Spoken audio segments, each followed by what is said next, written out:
we're back again. Back again. John Cena's favourite YouTube channel and podcast. He the rest is, of the fellas have returned. He loves once us. again. Absolutely. He messaged me the other day. Did he? Can you stop Well, he said, tagging me in shit. I can't, my battery's gone. I was going to show you, but he was like, stop tagging me in it, but I really like your podcast. That's the words of John Cena. I don't know if you've noticed, anytime I do a TikTok and I include John Cena in it, I at him in it. I've noticed. I noticed, to be fair. I like it, though. I wonder how many ats until he either blocks us. I was like, guys, what's this? He probably wouldn't. That's the thing with John. He'll probably just join it all. What a Christmas episode that'd be. Ooh. Fellas and John Cena. Mate, it'd break the internet. It would do, and if we could do it over Christmas and get you in a Christmas hat, we would do, but you won't wear a Christmas hat, and I'm bringing it up with everyone now because it's really made me mad because it's Christmas and we need to do that. So we've got to play the game on YouTube, but you won't play the game. Look, you can get John Cena to do an interview by Christmas Day. I will wear a Christmas hat. I'm not doing anything Christmas Day by getting pissed, mate. That's what I'll tell you what I'm doing because I'm eating a load of food. I mean, to be fair, that's nothing new. That's like a daily thing for me. But I mean, drink-wise, I'll be getting pissed. I'll be a drink there, so probably won't be. I don't even know where I'm going for Christmas, mate, so I'll probably be driving, so I won't be drinking. Yeah, I don't know what we're doing. But yeah, how you doing, mate? You all right? Oh, good, mate. Oh, good. I can start walking again. Walking on my leg, doing a bit more now. Getting up and about. So I don't feel like I'm stuck in my four walls in my bedroom anymore. I'm up and about, doing a bit more, so. Love to test me and my outbursts. Really do, don't I? So many things I could have called you then ran through my head, but I stopped myself because you could do because I will edit it out. So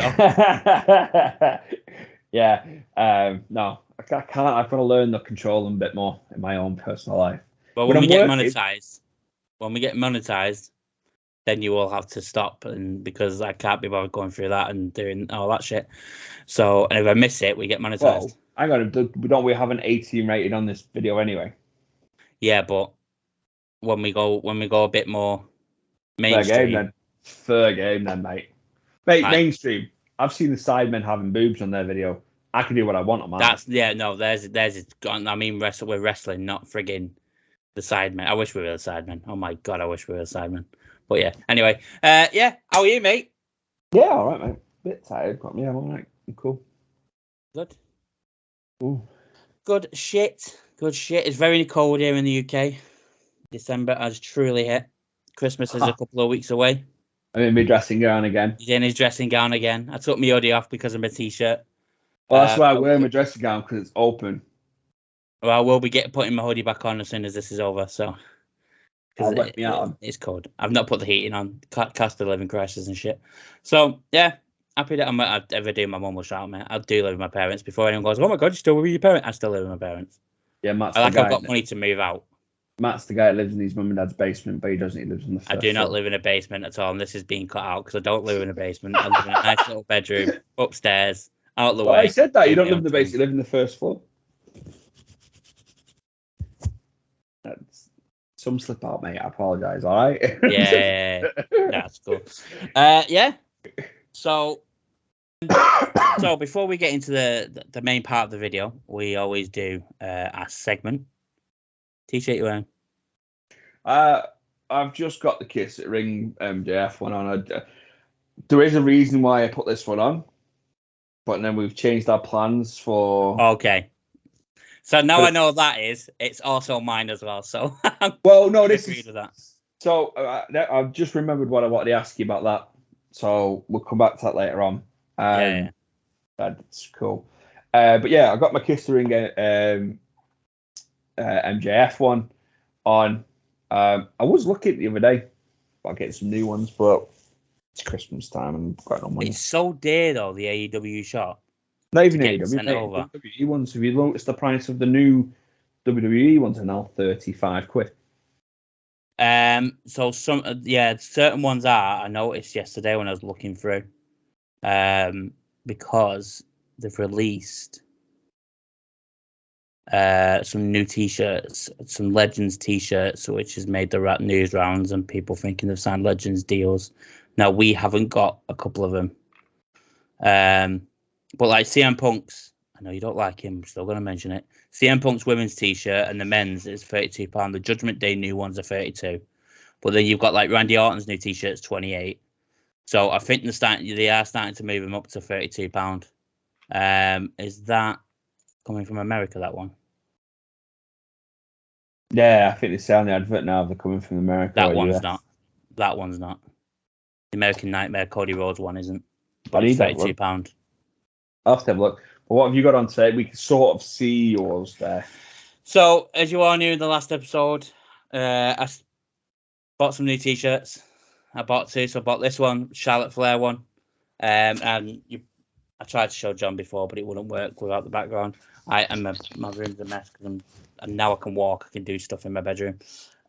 So I've got the New Day t-shirt as well. There'll be a little flash on the screen of what I got, and there'll also be, if you really want to go and do get your own WWE t-shirts from WWE Euroshop, there'll be a link in the description below. Click the link, help the fellas out.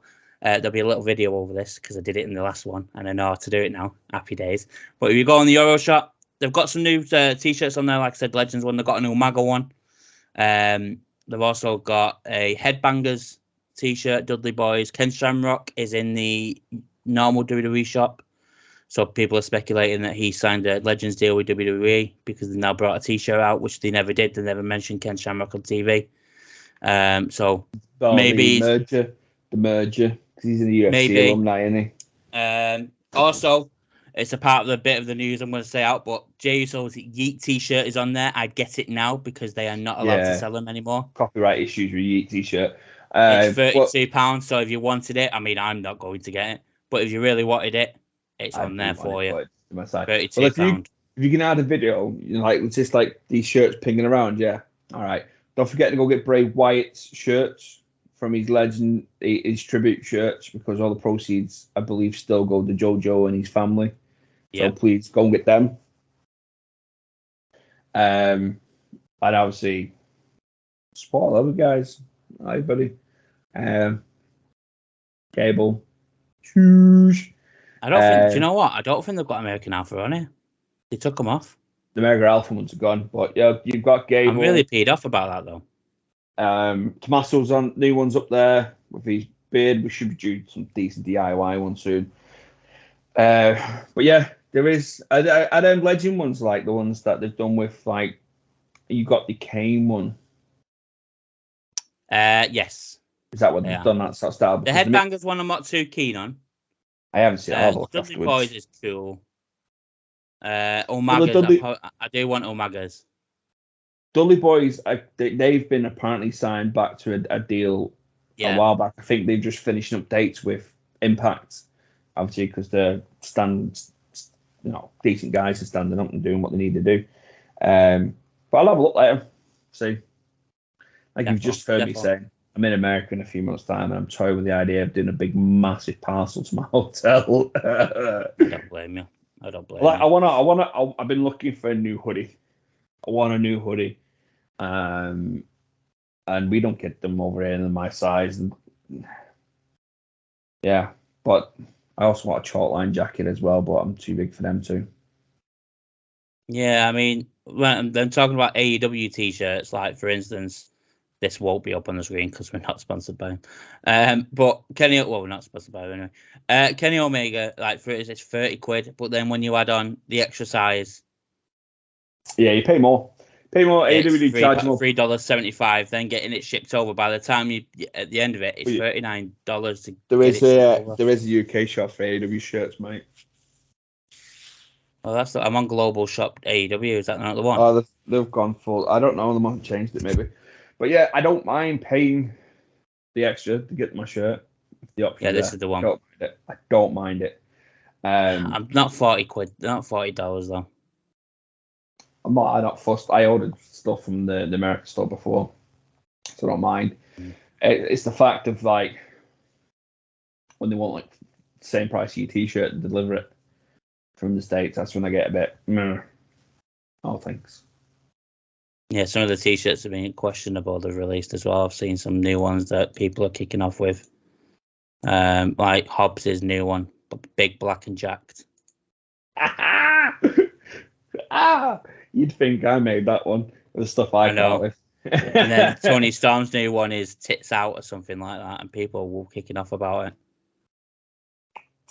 And then I think they tried to counteract with Daddy's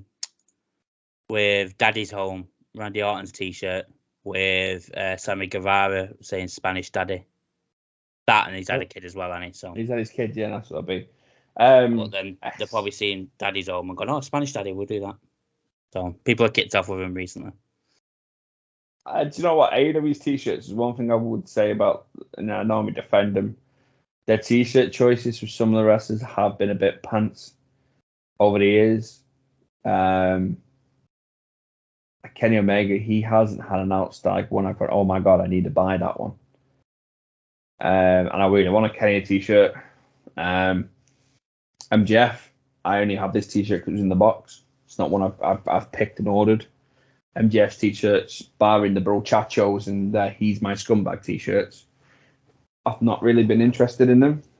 So no, there's a lot that I look at them and I think they look cool. Like, I'd love Adam Copeland's, but again, I'm not spending the money to get it sent over. Adam Copeland's is one of the ones where I actually genuinely really like the design, but it fits my sort of dress sense anyway. It's black, it's got skulls and stuff on it, so sort of what I like. Chin up, tits out, Tony Storms is.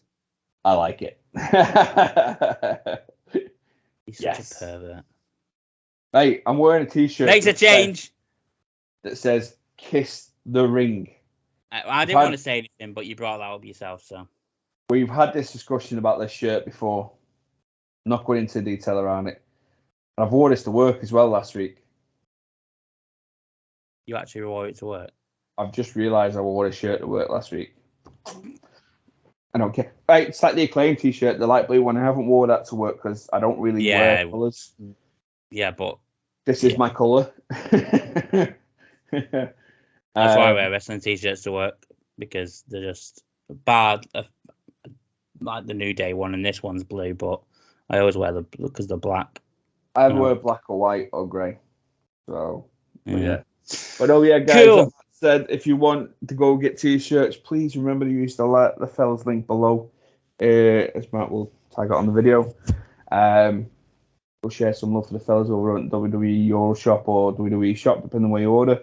Great time of the year for it. Like, if you're struggling and you're watching this with if you're one of them doting partners who's watching this with the wrestling fan of the household, you're struggling for a gift, can't beat a t-shirt of their favourite wrestler. Absolutely, there's no way beating it.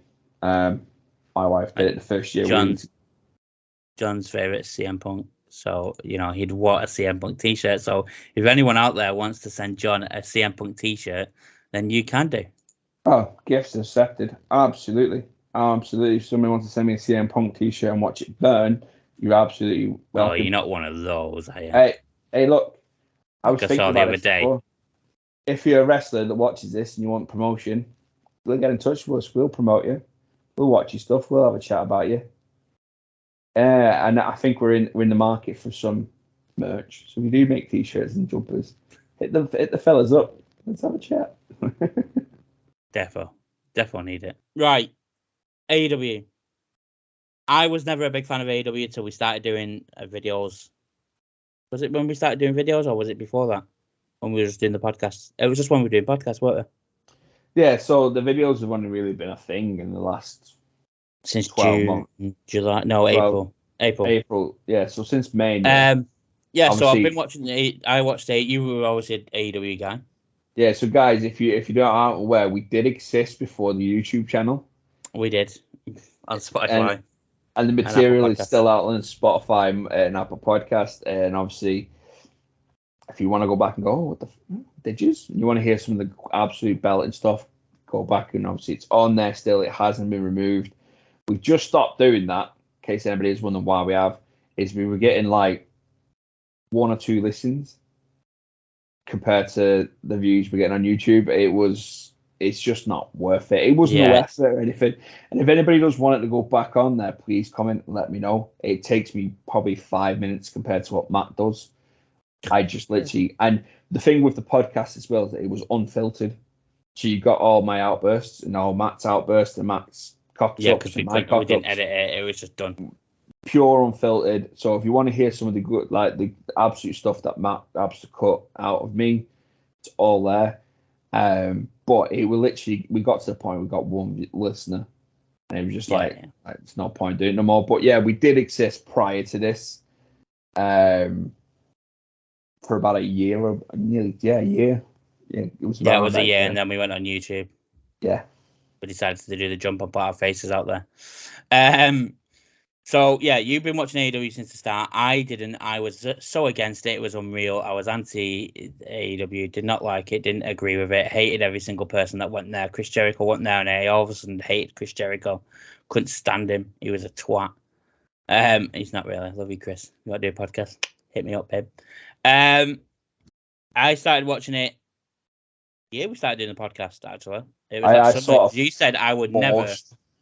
Yeah, I said I'd never do it, and then before I knew it, I was watching AEW, and I enjoyed it. I wasn't like week in, week out, absolutely, this is amazing.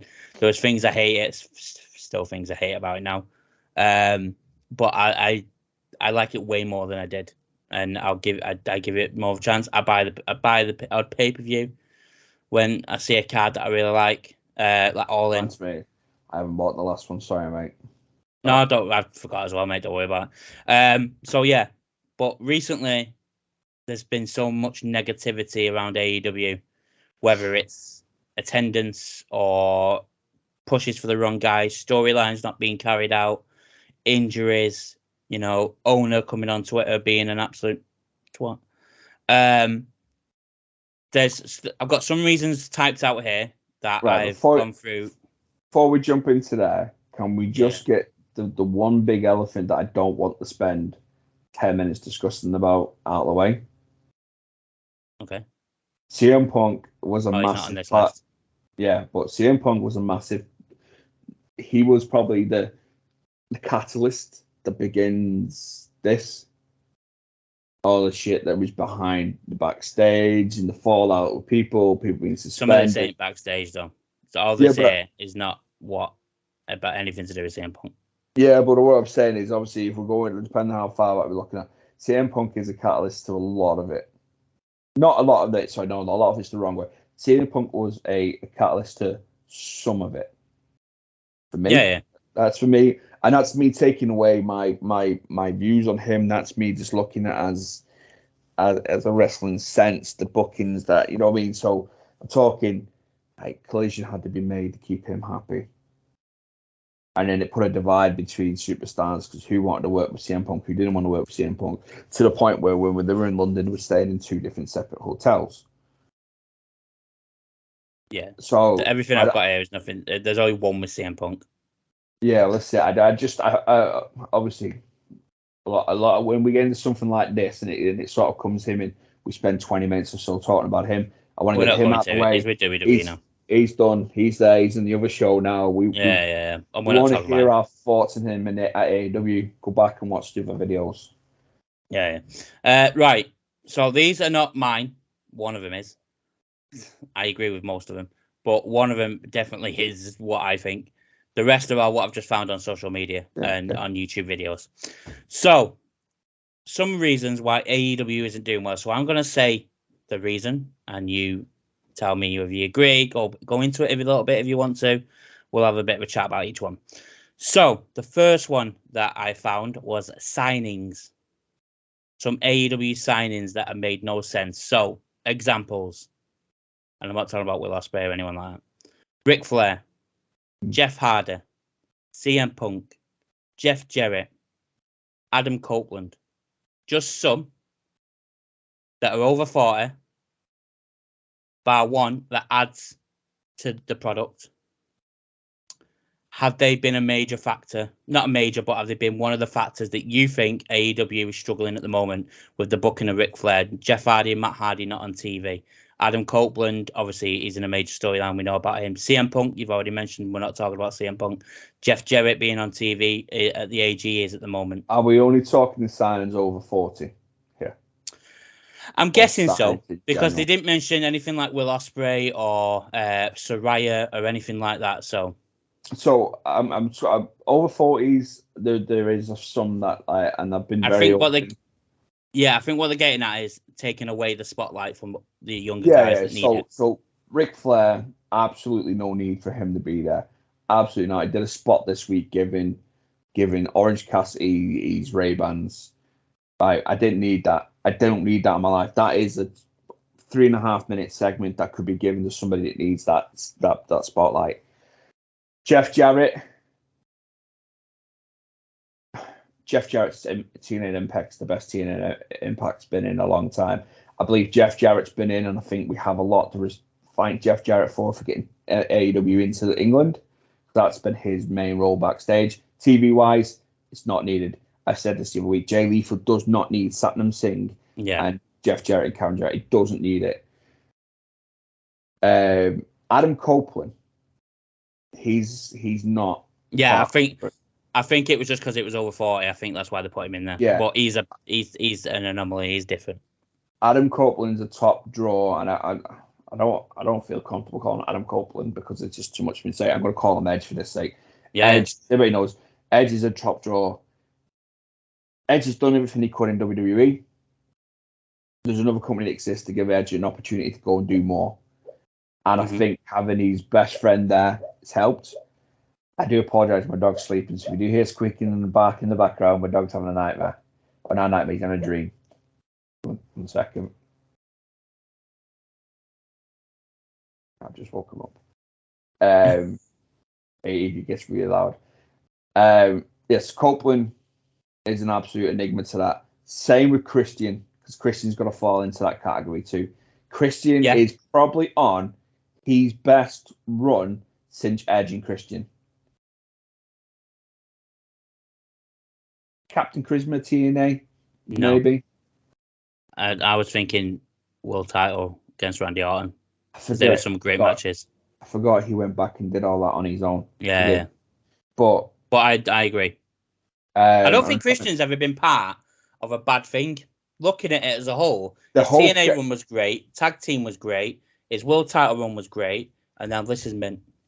So when he left Edge and Christian and he started doing his own Christian stuff in WWE, I was like, "What are you doing?" When he left WWE, I was like, "Oh, well, he's gone." But then he turned up in Impact as Captain Charisma, and I thought, "It's fucking amazing. That's brilliant. That's what Christian needed." But we're talking over 40s, mate. We're digging into like Samoa Joe. Like Samoa Joe deserves the world, mate. He really does the work he puts in. But then I look at people, TV time, spotlight. Certain signings. Did we need Ric Flair to walk out and Tony Khan announced that he's part there with? Tony Schiavone announced that he's there with Sting until Sting retires. But then Ric Flair signed a multi-year deal. So what the fuck is he going to do for when Sting retires? We don't need Jeff Hardy as well. So Matt and Jeff, I'm going to put them together there. Obviously, Matt came in way early. Yeah.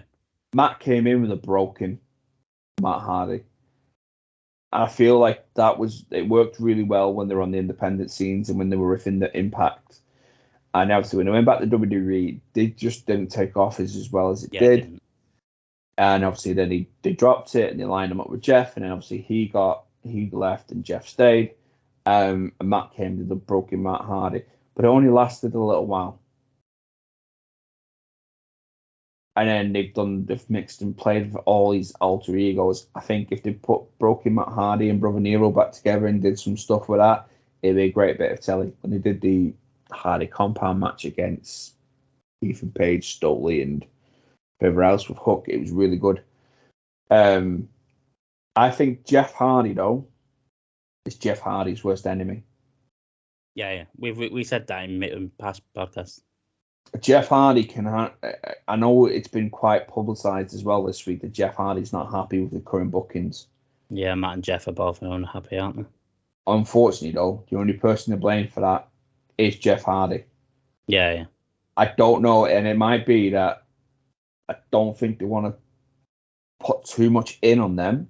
So, let's say I'm just picking up a storyline running against FTR.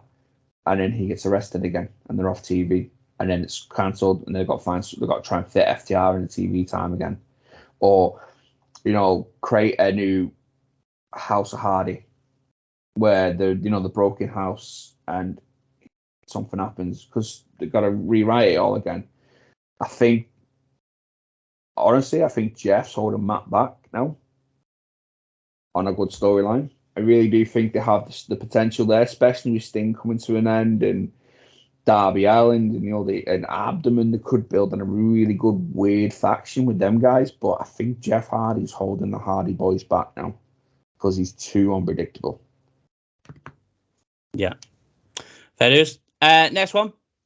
Ring of Honor being on AEW TV way too often. It needs split. I think I said this the other week. It needs splitting now. You don't know who's Ring of Honor. You don't know who's AEW no more. I don't. It's too overlapping. Like, I know Samoa Joe's defended a TV title on AEW. Eddie Kingston's defended his titles on AEW and on Ring of Honor. There doesn't seem to be a lot of real push for Ring of Honor. I think the issue with Ring of Honor, though, is that it's all on its app. Yeah. And I think I read somewhere online it's absolutely spot on. No one wants to buy the app.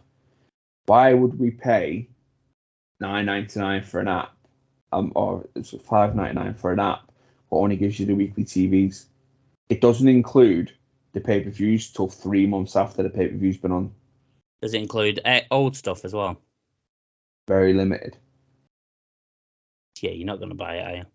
Yeah, so I paid for it for about 3 months.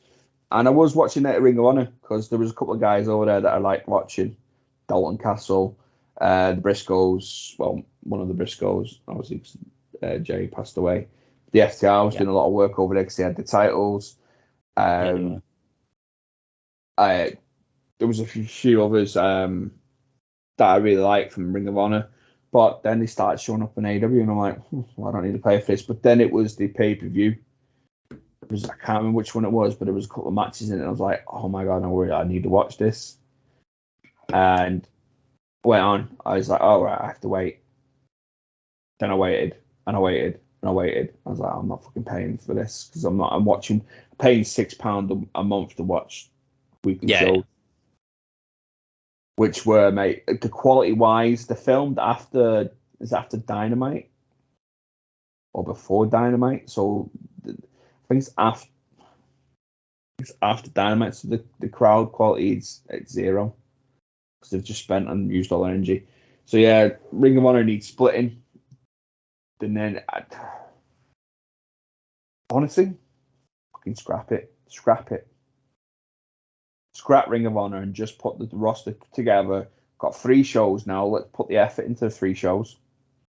Yeah, especially Rampage. No one watches Rampage. No. And some of the Ring of Honor talent, if you put them on Rampage on a Friday night, it's going to pick the quality of it up. Absolutely. Yeah. What's going next? Women's division. We know there's been lack of so much pushing of the women's division. I think someone on Twitter always puts on because someone who loves the women's division puts on each TV show every week and how much women's wrestling there was. Every single time, Dynamite, Collision, and Rampage are below Raw, SmackDown, and NXT. Obviously, Raw's 3 hours, different story. And the women's division in WWE is a lot stronger than it is in AEW. Yeah. I think that's fair to say. But women's division, or lack of it, is that 100% agree that it's not enough. Considering some of the talent they genuinely have. And I think they've lost talent because of this. I think it could be potentially one of the reasons Jade Cargill's walked away. Jade Cargill is literally home and grown in that company. She trained under Cody, I believe, and Dustin and anybody else at Nightmare Factory. The talent they've got there, you've got 2 women's titles there, TBS and the World. They have no relevance. They're hardly on pay-per-views, hardly defending the pay-per-views. Do I agree with who the belts are always been around? Absolutely not. Saraya should still be holding that world one. Yeah. I think with the women's one, when it first launched, there was a big push in bringing the Japanese women over because they don't get like Stardom's taken off like really big over there, but they don't get TV time. So I think Kenny was a big part of the women's division, like working with it and getting people in like Shida and stuff. But COVID hit, and I don't think a lot of them's been back since. But it needs something. Do you know what that needs? It needs a revolution. It's it, the women's revolution. They need more TV time. They need, like they've had in the past, they've had some absolutely brilliant women's matches. Thunder Rose, anything Thunder Rose and Britt Baker did together was absolutely amazing. Lights Out match from about 3 years ago. I finished during COVID. Did a Lights Out match, mate. I had blood and everything. It was an absolutely amazing match. I did the cage match. They've got the talent there that's willing to put the push. They just don't do nothing with it. They're slowly turning that women's division into what the women's division was like in the Attitude Era. Pointless. The titles are bouncing around the same person. Tony Storm, Shida. I know Thingy's got it now from House of Black.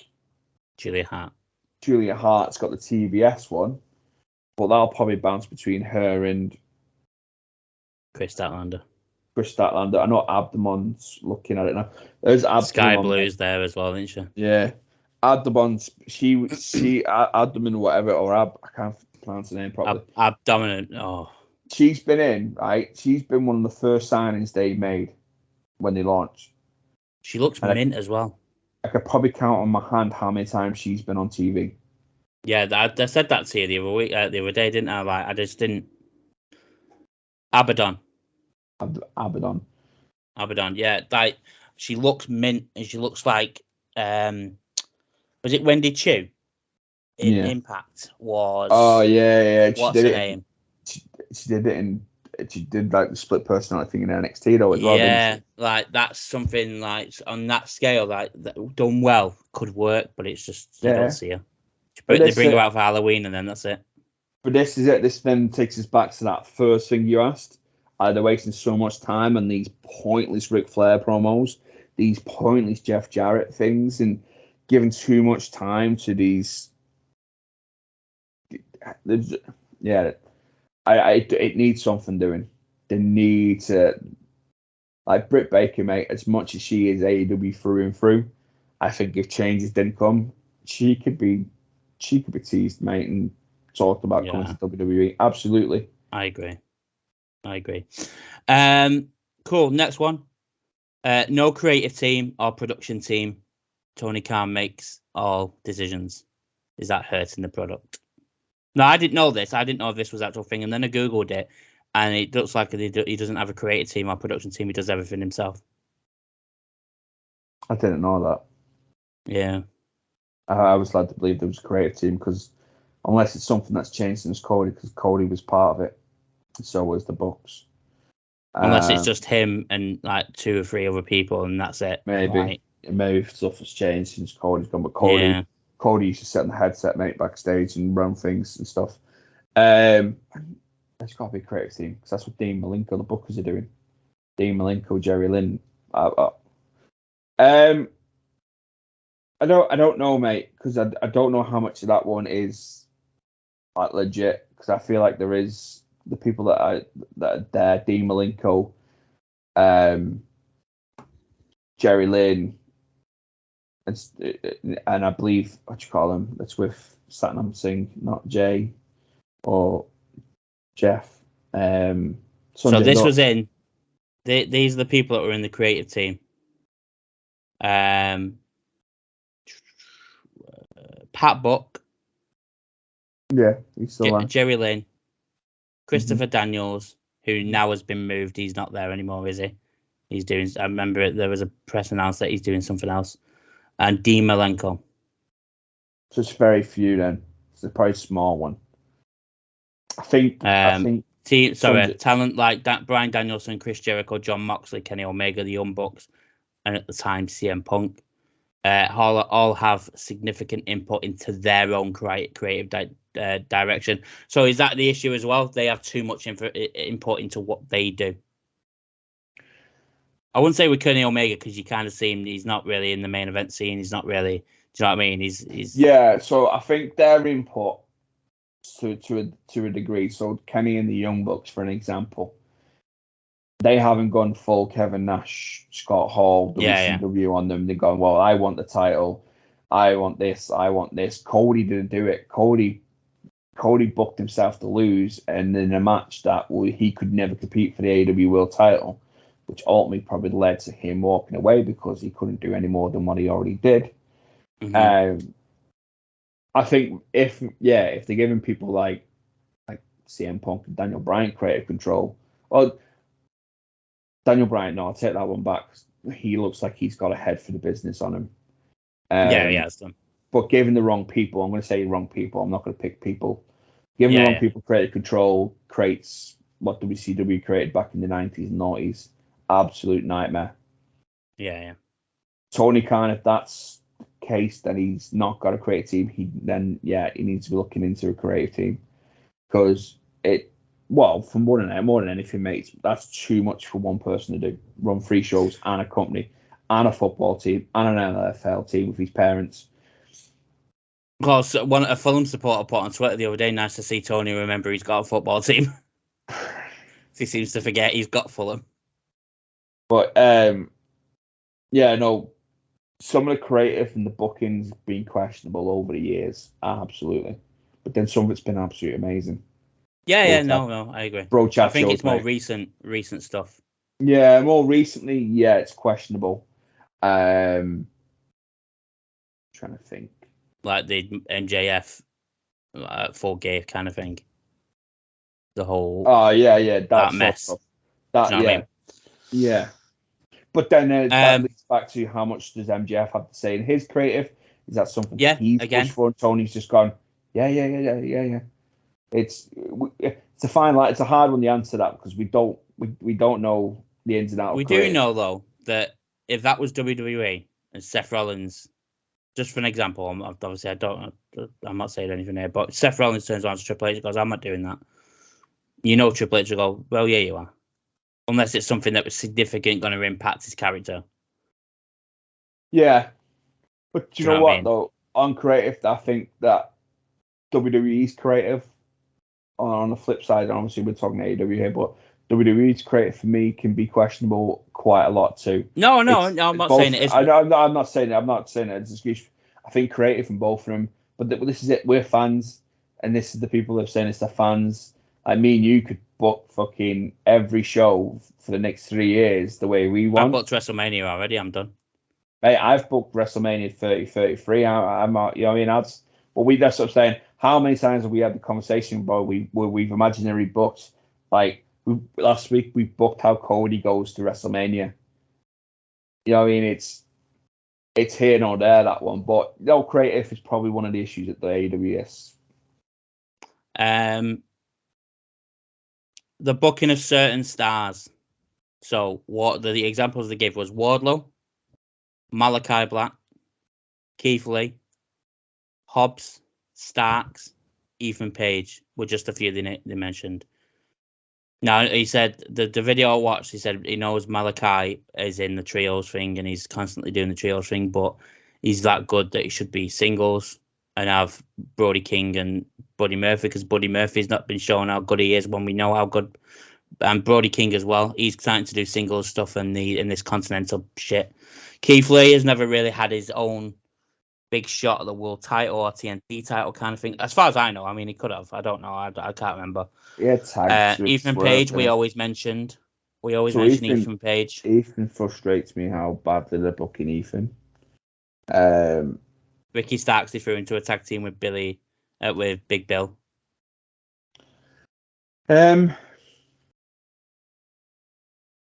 So so Malachi Black and the House of Black, they're one of the ones that annoy me. Ethan Page annoys me, and it's not annoying me as in they annoy me. It's the way they're being booked. Aleister Black should have a title run. Mm-hmm. Aleister Black should be unmasked and be the devil, but it's not going to be. No. But that sort of thing would work really well. If that was the House of Black just messing with MJF, it will work really, really well. It's not going to be. Wardlow's clearly one of them. Wardlow's another one, mate. He's an absolute beast. He has the potential to be the young Brock Lesnar in the altitude adjustment era. He has that opportunity there. Cush to be absolutely massive and big. Same with Hobbs. Same with Brian Cage. Cage is for a big Cage guy, was one I thought of. Is an absolutely amazing farmer. He can flip, do moonsaults, same just like Keith Lee. But Cage wrestled in Lucha Underground, mate, and he was wrestling luchadors week in, week out, and like absolutely amazing matches. But then does the booking of these then go back to the signings issues and about not necessarily over 40s, but how can you book these guys? So I'm going to use Wardlow for this example. How can we book Wardlow to progress into a title shot place and be this and that when he signs somebody that's dropped out of WWE, i.e. Daniel Bryan, for an example? And I'm not having a dig at Daniel Bryan. I'm just picking names out of the air here. So Daniel Bryan, he's going to be building up. Daniel Bryan's going to have the title around his waist at some point in the near future. Because Daniel Bryan, we don't know how long he's got. I believe Edge will do the same. Adam Colton will do the same.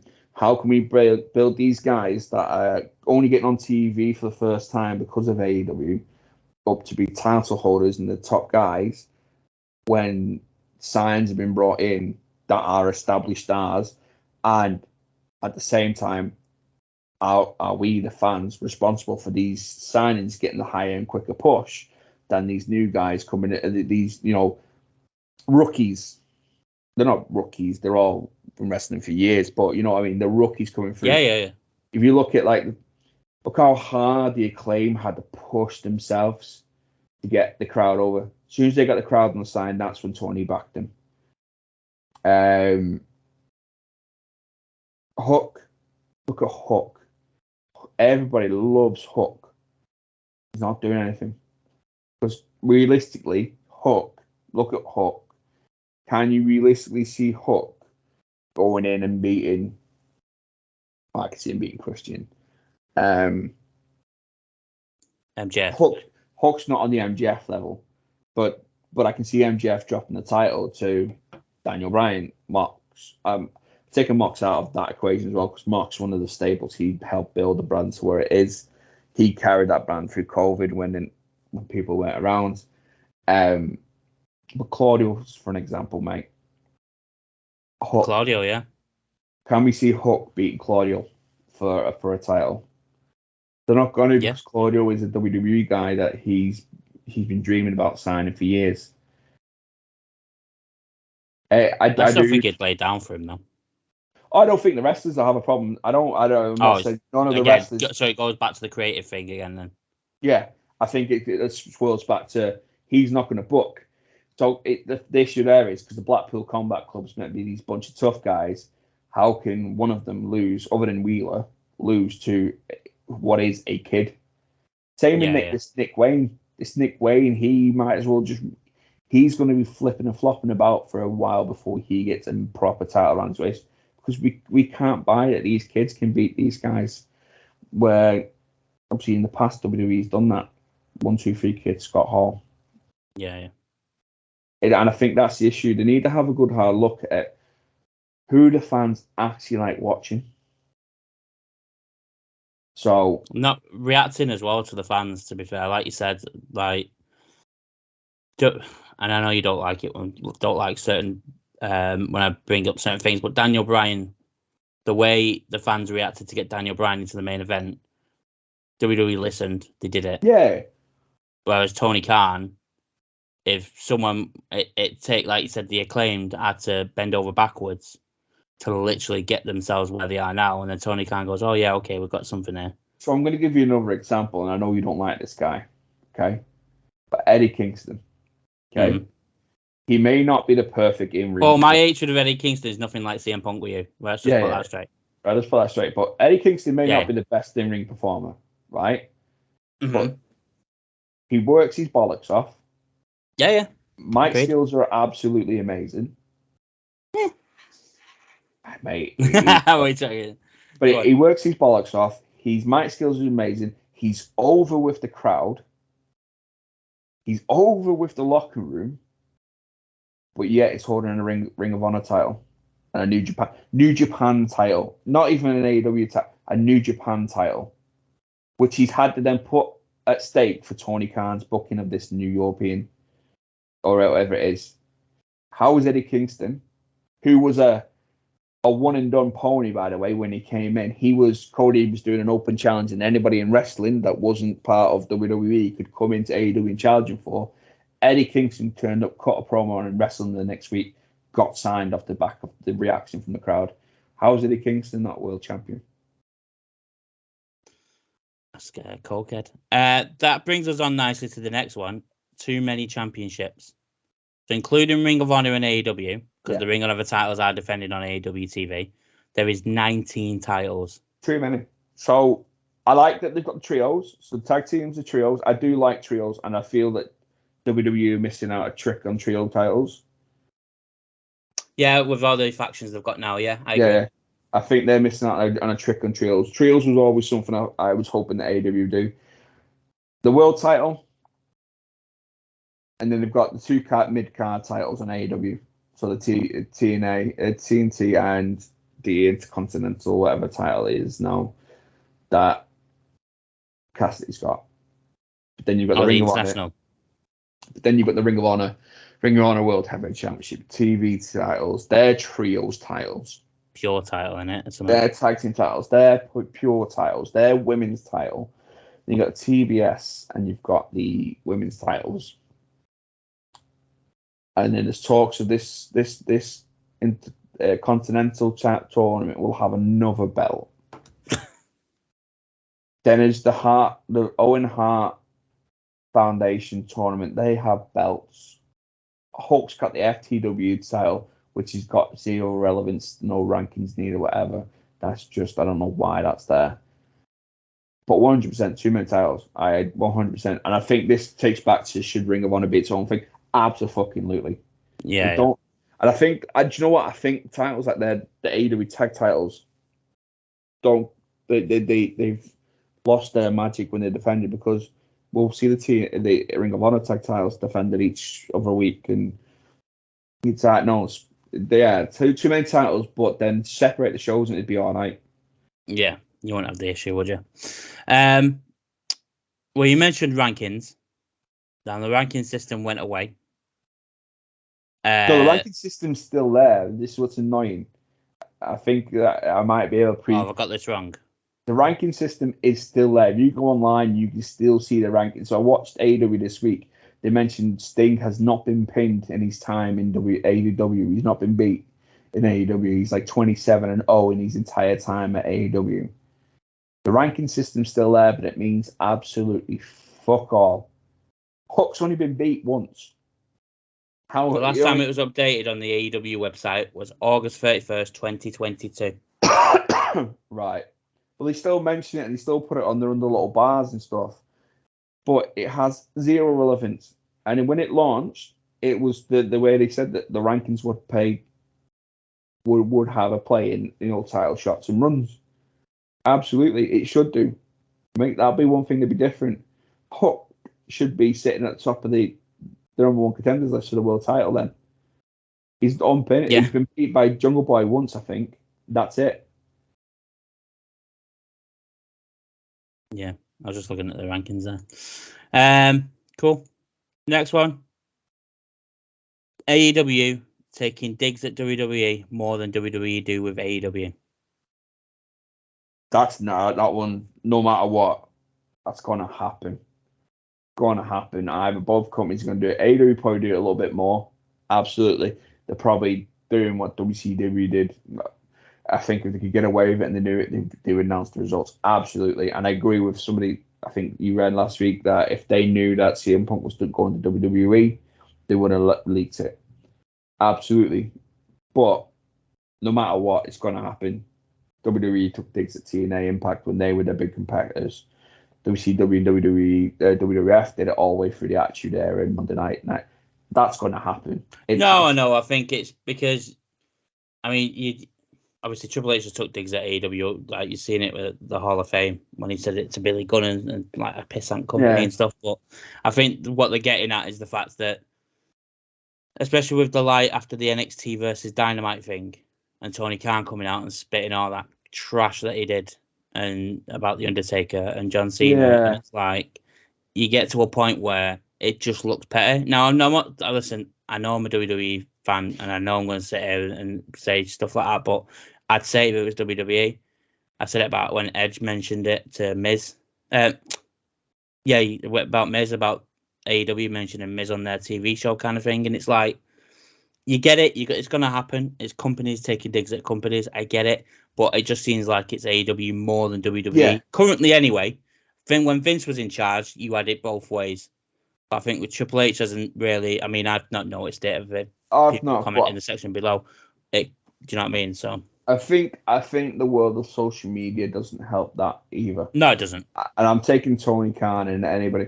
The likes of Dave Meltzer, Alvarez... Anybody like that? They add that because they're poking the fire and going, oh, well, All In only got X, Y, and Z. You know what I mean? They're the ones that are leaking this information. So, like, Tony Khan come out and said that All In got whatever, but then somebody went to the accounts, and whether it was a WWE employee or not, it doesn't matter. Meltzer, Alvarez, these are the people that are leaking this information, which then leads to Tony Khan having a jab then online, which then takes, and I think social media leads to them these digs more than they're given the justice. But social media, the ones I can't think what I'm trying to get out. It's broke. I'm broke. Social media. Social media is more the blame for these digs, I think, because they're adding the fuel to the fire. They are literally like whoever it was that went and leaked the attendance, the gate attendance at AEW, we might as well just walked up and poured petrol on and threw a match at Tony Khan, because that then led to him going on Twitter doing his trying and run, and it's not needed. Like, I know in their office they probably sit and talk about it, but to me, you and every other fan, I was there. I was part of 80 whatever. That's enough. That's all I need to know. I don't care if there was only 76,000 once gates attendance. I'm not asked. I was part of history as far as I care as a fan. But I also, on that one, mate, I think the fans that take the time, and this is something we've gone into many times, that buy tickets to events to just go and take a picture of the hard cam side. Yeah, we mentioned don't help that either.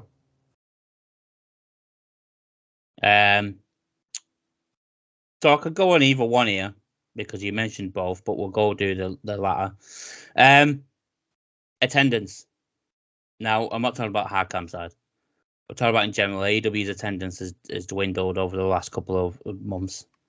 Their TV tapings have got lower and lower than what they used to. Obviously, at the start of the year, they were matching SmackDown, matching NXT. Rampage was matching NXT. Now they're so far away from Raw and SmackDown that there's an issue there in terms of attendance. You see SmackDown, and it's always, obviously, I'm not talking for the fans going, I'm not talking about hard cam side. And I know on Raw with CM Punk returning, that was full. It's going to be CM Punk's returning. Yeah. It's going to be full. But in general, the hard cam side, it's empty. There's nothing there. When I went to Manchester, when AJ Styles beat Jinder Mahal, it was full, because it's very rare WWE have SmackDown live in Manchester. So it's going to be full. If it's in Chicago week in, week out, and CM Punk's not there, the hard cam side isn't going to be full. It's just a fact. Like, Clash of the Castle, mate. I'll use Clash of the Castle as a prime example. Yeah, perfect. It weren't on TV, but a whole stand of Clash of the Castle was hard cammed out. It had the Welsh flag on it. It was completely. I'm talking level 1 and 2. Yeah. Was there 3 levels or Clash? Yeah. There was 3 levels. I was on the so third level. that there, but no one's posting pictures of that. No one's posting the pictures of that. But attendance, mate, away from hard cam side. Honestly, product has not been great. I know. Also, the prices have gone up for AEW tickets in the States apparently as well, which has not helped. So yeah, that probably doesn't help either. Product's not been great. Honestly, the product's not been great. Storylines, mate, that I'm only interested in right now is the Brochachos and the Devil. So that's them. One of them's only on TV when he's like every now and then. We were meant, well, as far as we're aware, he's injured. And Adam Copeland and Edge, and Christian. Yeah, but I'm not. I was at the beginning, and now I'm starting to swivel out of that. I'm not really. Yeah. Although, did you see the big mistake they did on Dynamite the past week? No, when Edge said "Go fuck yourself," and they didn't beep it. I'm all in for that. No, we don't care. But the guy apparently got fired after it because then he beeped it after it. He got fired because it wasn't meant to go out. And the is it Warner Brothers that apparently weren't very happy with it because you're not allowed to say it on TV. But yeah, quality of product, mate, from the churning out right now isn't great. Like say I buy a ticket to the WWE live event. Okay, no, I scrap the live event because AEW don't really do live events. I buy a ticket to Monday Night Raw. I go to Monday Night Raw. I know I'm going to see Seth Rollins. I'm going to see the Judgment Day. I'm going to see Drew, potentially Shinsuke, and I'm going to see Cody. Right, so you've got a draw there. You buy a ticket to AEW show right now. You've got no fucking clue who's going to turn up. You could be buying a ticket to go watch Ring of Honor's second line. You might get a segment from MJF and Samoa Joe. You might get Young Bucks or Kenny. I think the product right now isn't very, very good. It hasn't been for. I'm going to go from All In. Okay. I'd say All In. I think it's took a bit of a dive from All In. I also think not taking the shows on the road as the shows on the road, but it seems to be the same cities. This is weird, but that's my next one. That is exactly my next one that got mentioned. Shows going to the Dynamite, Rampage, Collision, or going to the same cities and not expanding and going elsewhere. So obviously, throughout COVID, they were in Jacksonville Daly's place. They couldn't tour. That's absolutely cool, but that's their home. They always say when they go back there that they're going back home, which is absolutely cool that they go back there. But it's the same places each. Like I don't know how many times they've said they're from Chicago, been in Chicago and Sears Center and then Winnipeg, and it's the same places. Now, obviously, is that to do with they can't get the arenas because it has been made known that WWE do have, like Madison Square Garden for a prime example. There's no way on earth AEW can book Madison Square Garden because it is WWE's home. Madison Square is an agreement that's been going on for years, decades. So is there something there? Obviously, us as fans are not aware of it. They find it hard to book the stadiums that WWE have. Maybe. They don't really do live events either, which I think is a massive miss on the trick. I feel like they've not, and I think, do you know what, WWE missed out on this. There's not a lot of events for the fans though either. I think if you're going to do a show, WWE do great at like Rumble, Mania, SummerSlam. I don't know if they do it at Survivor. They do Fan Access. Fan Access. Yeah. And obviously, I've never been to it. I don't know how it works money-wise, ticket-wise. I don't know how it all works. Dear. But they do that, right? AEW brought All In here. They rented out Box Party, which was the wrong place for it. Like it was so badly laid out. I paid for it for what I thought was a meet and greet that I would have got a choice of.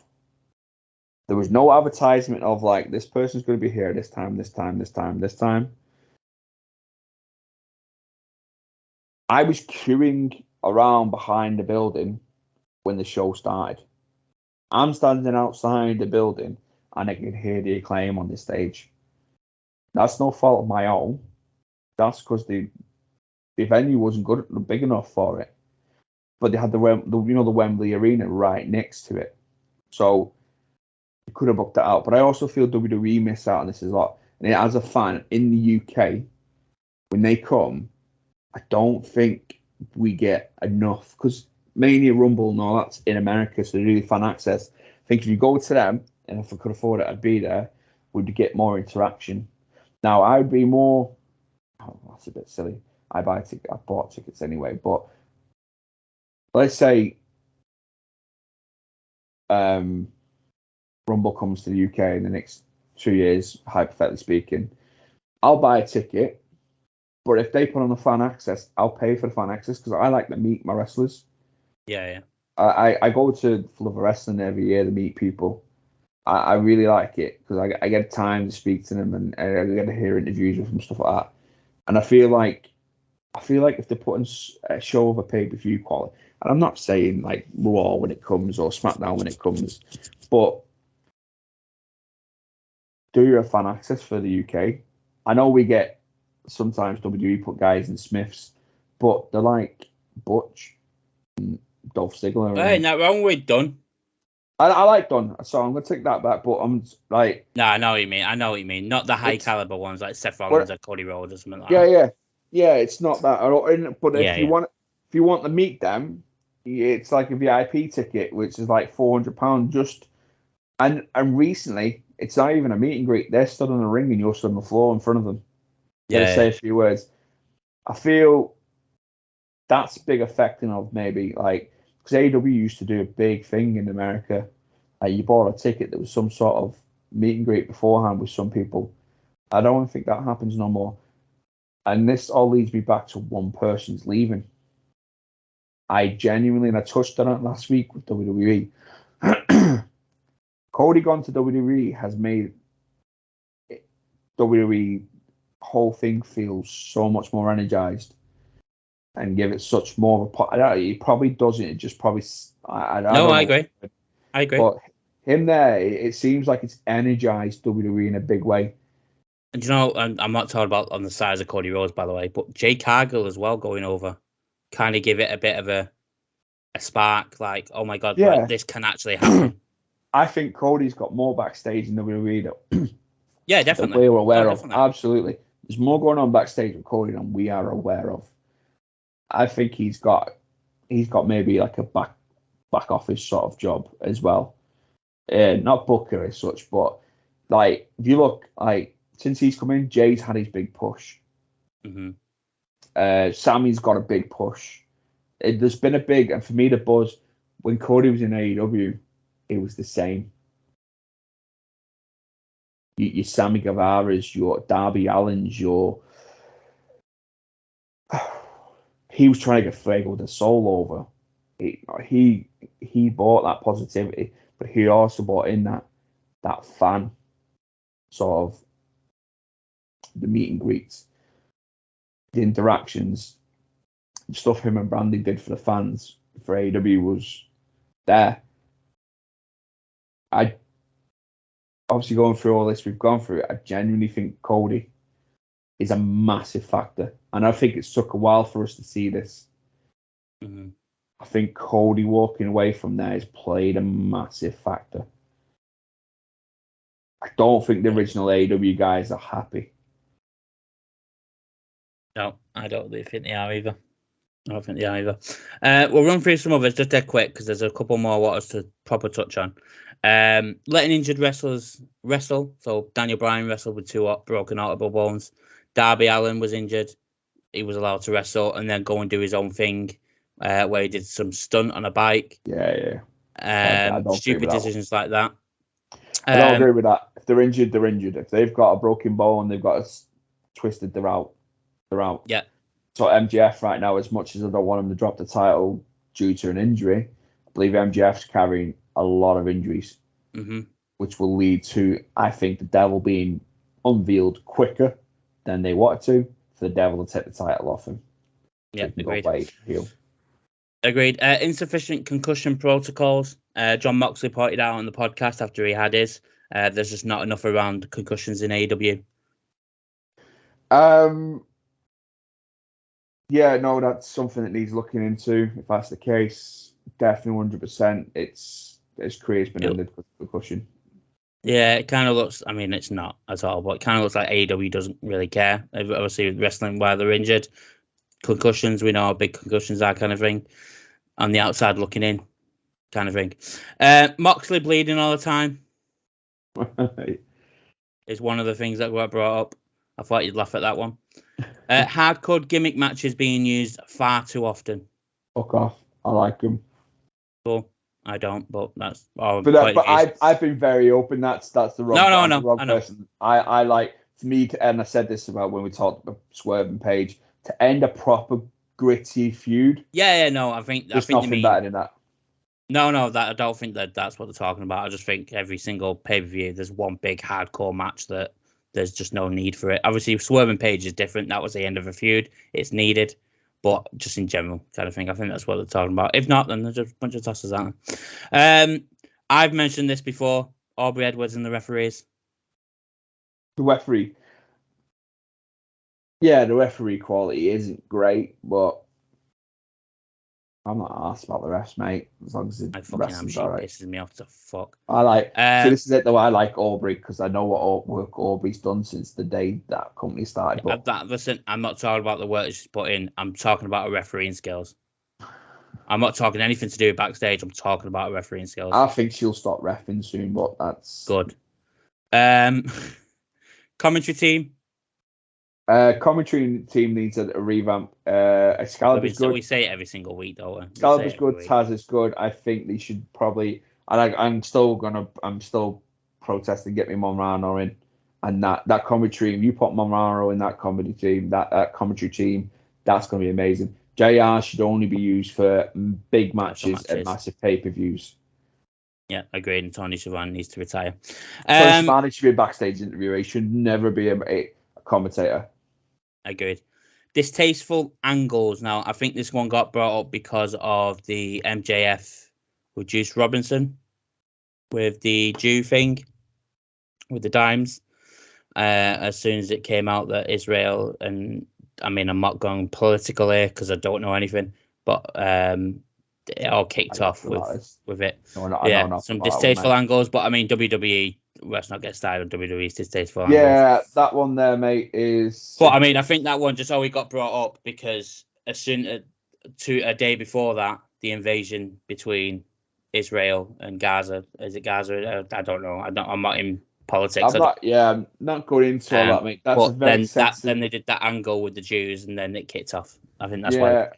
That's very sensitive. It's very sensitive and a very because something that somebody find offensive because of something that and please don't come out as the Israel war thing right now. Some people are really oversensitive about it, and I'm not saying that's a bad thing. Absolutely stand by it, whatever what's going on. I don't know. Yeah, that's absolutely fine. But sometimes it's, and I use all sorts like Trump, like how bad Trump supporters were, and all sorts. I think people's sensitivity nowadays, in general, is too sensitive to things. Snowflakes, I think. And I'll use your prime example, the Israel thing. The company we work for, somebody cancelled everything that links them to us because of that the other day. So it's, people are gonna.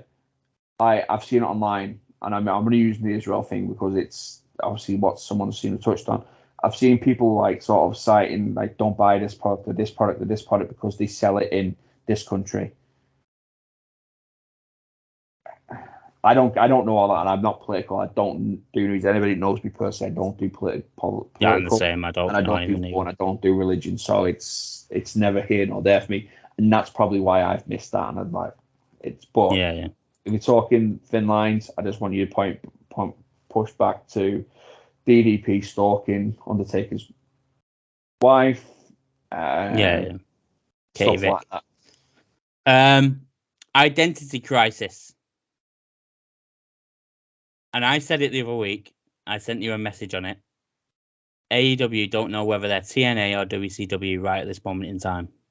Yeah, I get it. Yes, and that's what I touched back on when I said earlier on. I think they're trying to progress now into a more edgier version of wrestling.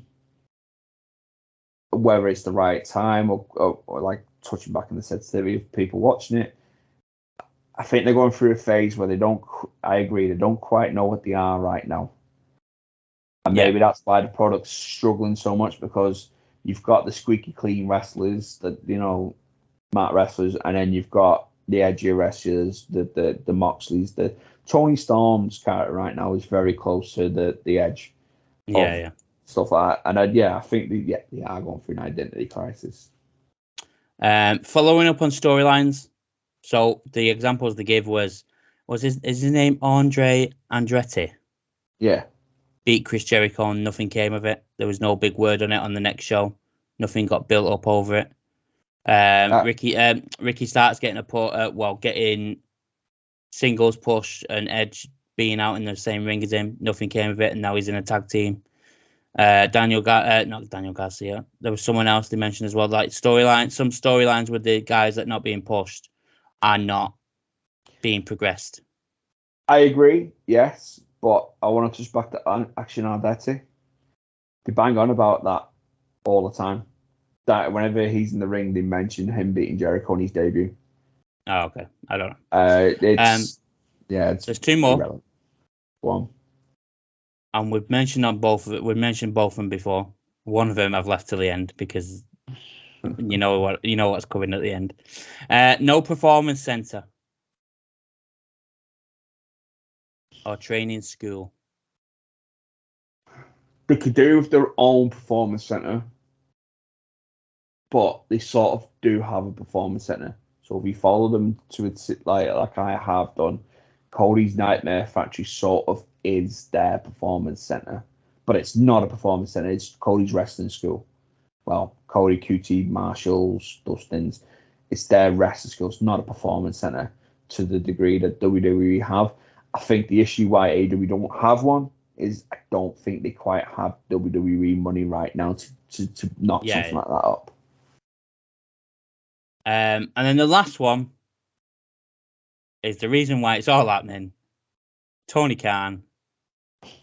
And a few things they brought up. Booking being inconsistent. His Twitter spats. His constant announcements that don't need to be announcements. He is announcements, right? Fuck off. Not looking at the bigger picture rather than just looking at there and now is one of the things he said. And having favourites. Favourites, 100%. He has his favourites. Put one out there right now. Daniel Bryan is a massive favourite. Very clear to the point where he has said if something happens to him, to his family, if something happens to him, AEW is to be left in the hands of Daniel Bryan. Oh, wow. It was on the press conferences. Yes, he has his favourites. And I think that plays into when he signs new superstars as well. For me, Tony Khan plays a real life game of GM mode when he's with AEW. The announcements, yes, they are annoying, but when he's telling me I can buy a ticket to the show on the 1st of December, I don't give a fuck. I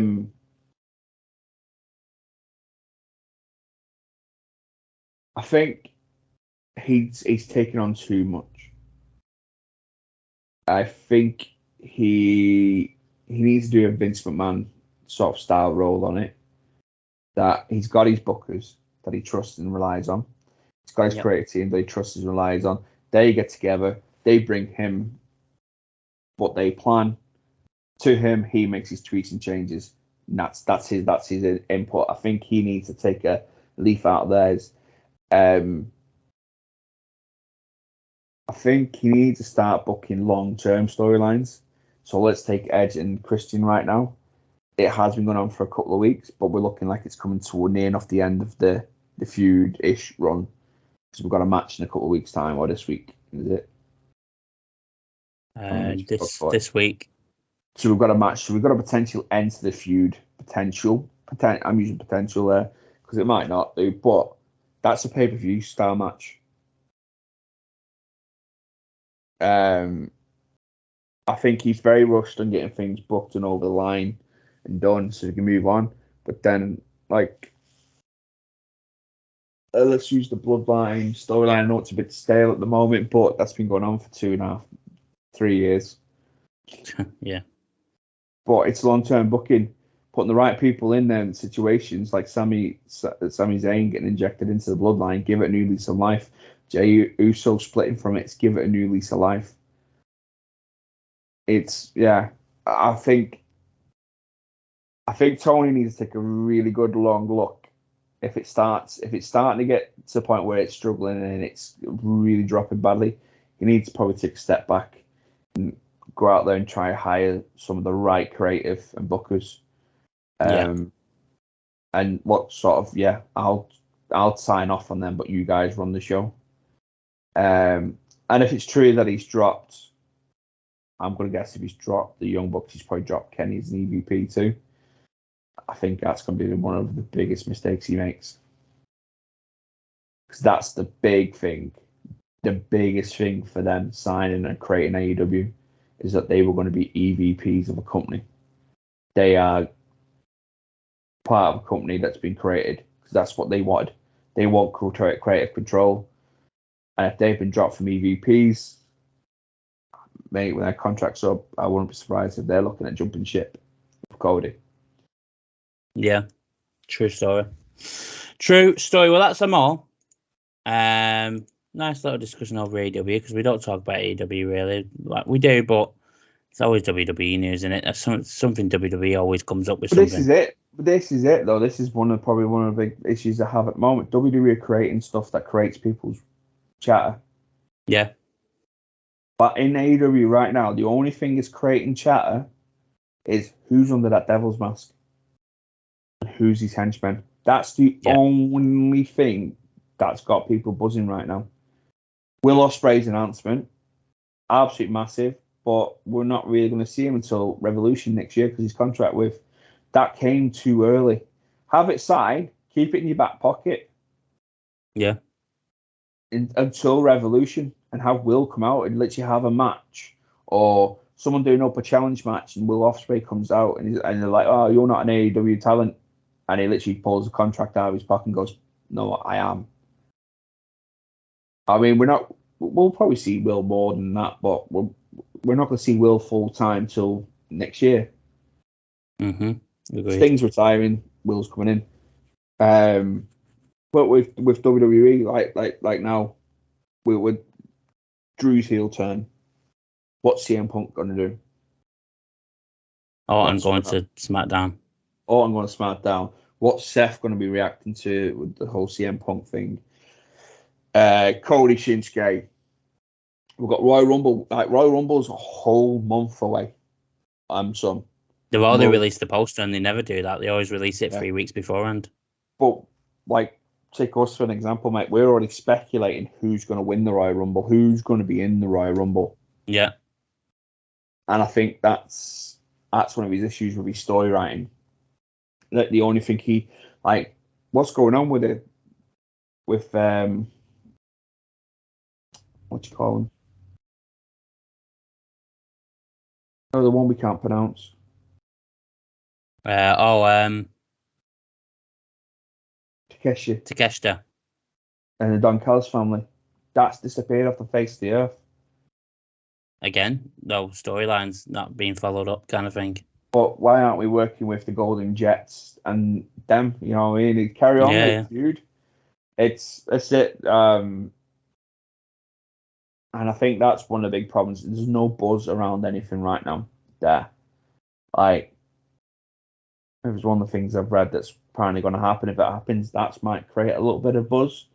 That's the Young Bucks turning heel on Kenny. because he's lined himself with Chris, which would be a massive thing because they've never really turned on Kenny. Mm-hmm. There was a little bit of period in New Japan, but nothing major. But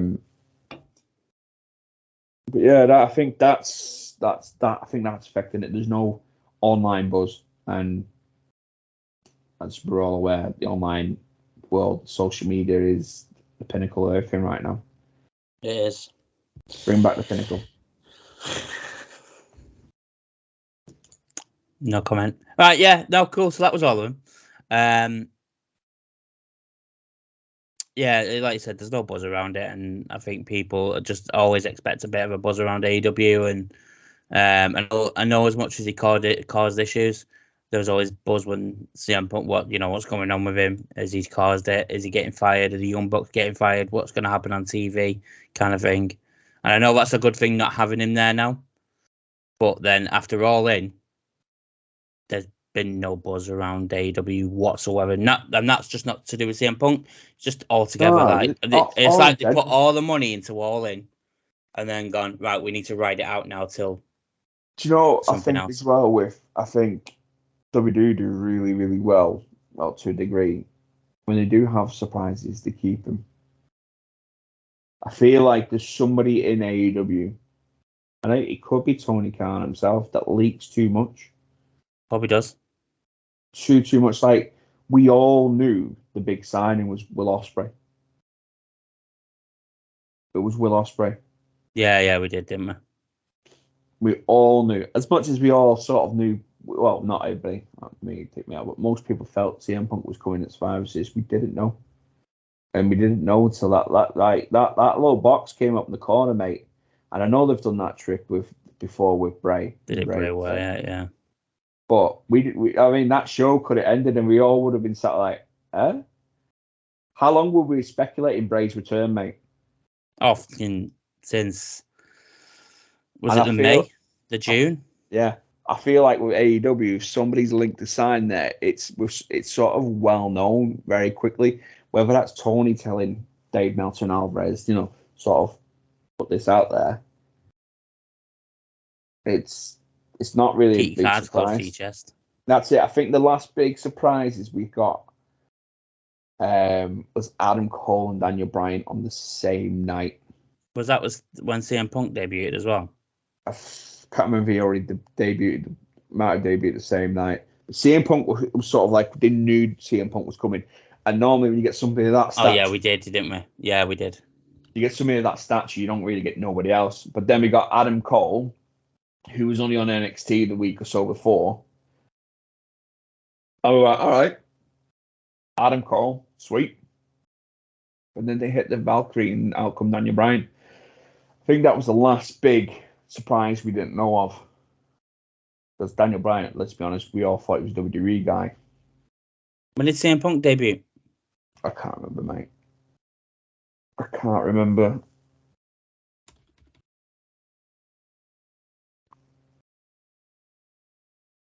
CM Punk debuted first. And then it was Daniel Bryan. CM Punk debuted in August, and then Bryan Danielson and Adam Cole debuted on the 6th of September. Yeah. So, I mean, they were the last big surprise that they kept to themselves. Yeah. Somebody, I know, to a degree, WWE do have, it does, but not to the degree. WWE seemed like Cody. We all knew Cody was coming out of Mania. We all knew that. And that was yeah.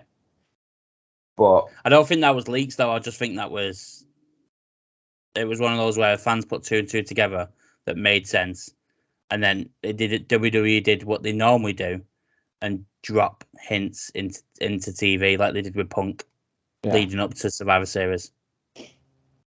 But yeah, they dropped so many hints. Yeah, it's done well. But when you just announce it, like Will Ospreay, you could have kept that till, because the Royal Rumble was going to happen. Something massive is going to happen at the Royal Rumble. So then what do you counteract with it? Oh, we'll announce Will Ospreay. But it's it. If they kept Will Ospreay's signature to themselves, the whole Royal Rumble season would have created speculation on it even more for him. Well, they did turn up the Royal Rumble because everybody will expect that to happen. Will Ospreay in the Royal Rumble? No, they didn't turn up the Royal Rumble. All right, let's wait the Mania. Mania gets there. hang on, no, still no Will Ospreay. Where's Will? Because by Mania time, Will Ospreay would have been a free agent. Where's Will Ospreay signing for? Even if you just had him doing little even give him a bit of time off and chill for a bit, and literally all in August, all in August. I'm not going to say MJF will be champion, but let's say MJF's not got a challenger and he's out in the ring. He's like, how can the world champion not have a challenger? And then all of a sudden, Will Ospreay's music hits. Yeah. And he, use MJF's mic skills. Like, I'm not wrestling you. You're an independent or a New Japan bum. I'm not wasting my time on you. And he sort of just pulls an AEW stamped contract with his signature on it. Says you are. Yeah. There's. I think that's it. But like the whole Mercedes Moné thing, mate. Like, they sort of tried to tease that out all in, but they haven't. It looks like they haven't got it over the line. It's would he? I mean, if you look at their women's division, maybe she's thinking it's not the best, is it? They need her though. They need. No, her. I know. But I mean, if I was them looking in, going, as much as I could be the face, how can I be the face when they're not on TV? Kind of thing. And where in WWE, you're gonna be on TV week in, week out. Yeah, I just think there's so much that can change, and I just hope it doesn't get to the point where it's struggling before they make the changes. I hope the changes get made soon, because the last thing, and this is just me as a wrestling fan, take away I don't have allegiance. I like all wrestling. I'll watch. If you turn around and said to me, "Oh mate, there was an absolutely epic match on MLW last night," I'd find it somewhere. I told you last week. Bronson Reed and Ivar on Raw. Go and watch it. Oh, the big sweaty men. Big meaty men. I just haven't had time to watch Raw or Survivor Series, mate. I watched other. I wanted to watch stuff to catch up for this week, just in case we had a chat about it. But I just hope it gets to the point where, like, they're doing Wembley and stuff, mate, and I don't want to be at that point again as we were a few years ago, where we're waiting on WWE turning up in the UK. It's good to have multiple companies, and I've got high expectations for Impact. High expectations for Impact's relaunch.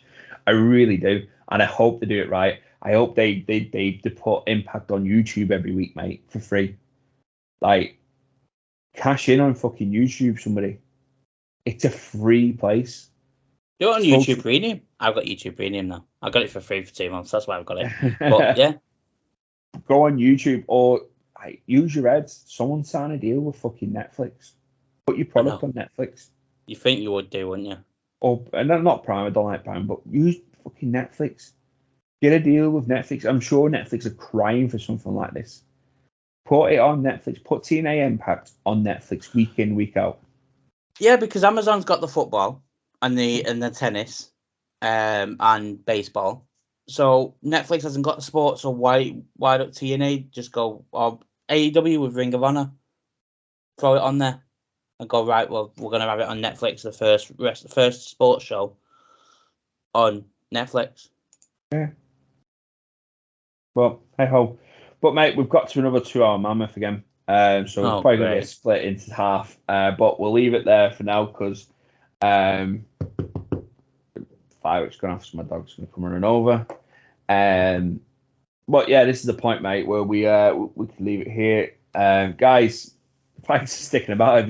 I've watched. This could be a 2-parter. Appreciate it. Appreciate you every week, guys. But as we say every week, we've got more views than we do followers and subscribers. So please hit that subscribe button on the YouTube channel. Like, comment, throw something in there if you want us to debate something. Really, genuinely, put it in there. If it's something as simple as a debate or a question, it's easier for us to get in the shows. Obviously, where you're like, I know some people have asked for us to review and watch certain pay-per-views. Absolutely want to do that. Shout out to Tomo. Yeah, Tomo. Absolutely, it's something that we are trying to work in, and it'll probably come in more in the new year. Yeah. Logistic things are really hard. We work full time, as everybody's aware. So getting things but throwing us in a category to talk about Crown us great content, and that's answering your questions. Absolutely great. And we'll give you love. We'll call you out. If you're a wrestling fan, do you know what? Throw us a message if you want to come on and have a chat with us. Absolutely open to that. Absolutely. Obviously within limit, because if you're a Mel, your episode will be deleted and never seen. Yeah, I mean, if you're talking, if you just have a love for CM Punk on the channel and you won't, you're not going to get very far. You're going to get cut off, and I'm the one that's got the button to cut the call off. I mean, we won't cut you off if there's a debate. If you're just going on, CM Punk's amazing and nothing else is wrong, then you're gonna get cut off. If you have a debate with us about it, then fair play. I'll be the moderator in between John and yourself. But yeah, if there's content that you want to see us do, because we do have a steady viewership, absolutely. Yeah, we do. More subscribers you get, like I say, we've touched on every week. We do this for free, but if we can get subscribers, and Matt touched on it, and then we get monetized, we're going to start giving back. Absolutely, we don't just want. We will do giveaways, competitions, whatever. But they won't be as simple as liking. You're gonna have to subscribe. Just like pre-warn, if we do start giveaways, it'll only be to subscribers.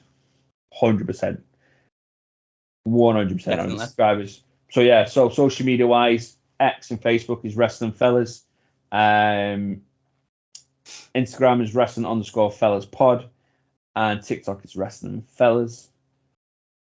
That's it. TikTok it's just Wrestling Fellas. Wrestling Fellas Pod. Wrestling Fellas Pod. Go on and subscribe, follow, share everything for us. Obviously we've got Matt versus John coming. It should be out already. Yeah, listen, I will do what get a schedule for it, and I keep saying it every single week. It's just I finish work and I just can't be arsed. And this is where we remind people is that we don't do this for a living. This is just our part time. We can't do it for a living if no one's subscribing. So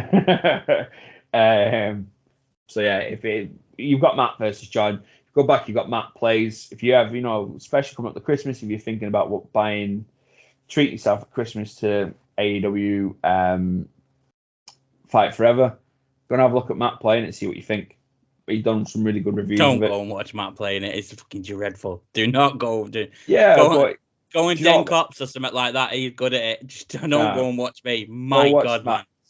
You're getting an honest review there. Matt's not being paid to be nice about it. So if Matt didn't like something... That's true, yeah. I will be honest with you, yeah. Same with that.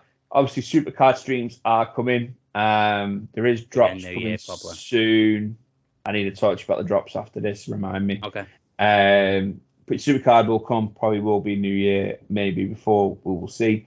But guys, peace out. Till next time. Matt, yeet. No, you can't say that. Peace.